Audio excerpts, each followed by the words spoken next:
राधे राधे। आज हम वृंदावन में बरसाना में आए वाले हैं। बरसाना में ये राधा रानी का कुंड है। इसे पिलिया कुंड के नाम से ही जानते हैं। और ये कुंड बरसाना के नज़दीक है, यानी कि बरसाना का जो राधा रानी का मंदिर है, ऊपर सीढ़ियाँ चढ़कर जाना पड़ता है, यहाँ से ही जाना पड़ता है। लेकिन तो इस पिलिया कुंड के पास हम आज बरसाना में आए वाले हैं। बरसाने में का ये पिलिया कुंड, यानी कि इसका पानी पीले कलर का है, पीला रंग का है, इसलिए इसे पिलिया कुंड बोलते हैं। अभी हमें ये दीदी जी यहाँ पे मिले थे बरसाना में। इस वटवृक्ष के नीचे हम बैठे थे और थोड़ी सी उनके साथ बातचीत हो गई, तो उन्होंने इस पिलिया कुंड के बारे में जानकारी दी कि उन्होंने कहा कि जब राधा रानी छोटी थी तो यशोदा मैया के घर गई थी और वहाँ पे एक शादी थी, तो वहाँ हल्दी का प्रोग्राम था। तो यशोदा मैया ने हंसते हंसते यानी मजाक में राधा रानी के हाथ में हल्दी लगा दी।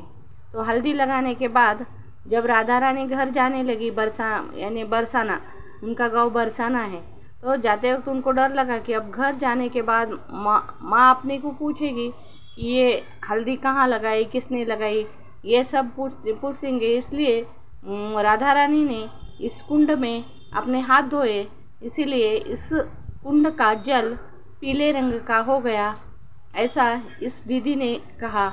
मैंने इन्हें पूछा कि आप कब आते हैं बरसाना तो और वृंदावन, तो वो बोले कि हम चंडीगढ़ से हैं और हम जब भी समय मिलता, महीना 2 महीने जब भी समय मिलता, हम इधर बरसाना, वृंदावन, गोकुल सब तरफ आकर जाते हैं।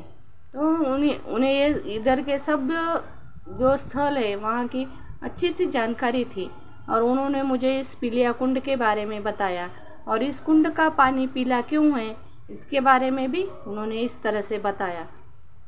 और हमें ऐसा लगा इस दीदी से बात करके कि वर्षों से इनकी जान पहचान है, जन्म की जान पहचान है, ऐसा लग रहा था। और उन्होंने भी ऐसा ही कहा कि मैं आपको पहले से ही जानती हूँ, ऐसा मुझे लग रहा था। तो ऐसा हमारे दोनों का बातचीत हो गई। तो उस समय हमें ऐसा अनजान लोगों से मिले जैसा नहीं लगा कि ये अपने ही कोई तो भी है और जन्म से हम मिलते आ रहे हैं, ऐसा मुझे इस दीदी से मिलने के बाद लगा। और उन्होंने भी यही कहा कि मैं आपको जानती हूँ, ऐसा लग रहा था, इसलिए मैं आपसे इतना खुलकर बात करी, ऐसा उन्होंने मुझे कहा। और अच्छी तरह से हमारी बातचीत हुई इधर और सब जानकारी दी, राधा रानी के बारे में जानकारी मिली और उधर के जो स्थल है उसके बारे में उन्होंने बताया कि ये यहाँ है, ऐसा है। तो हमने भी थोड़ा बहुत घूमा था, लेकिन मैं पहली बार जाने की वजह से मुझे कुछ उतना मालूम नहीं था, लेकिन इस दीदी ने हमें सब बताया। राधे राधे राधे।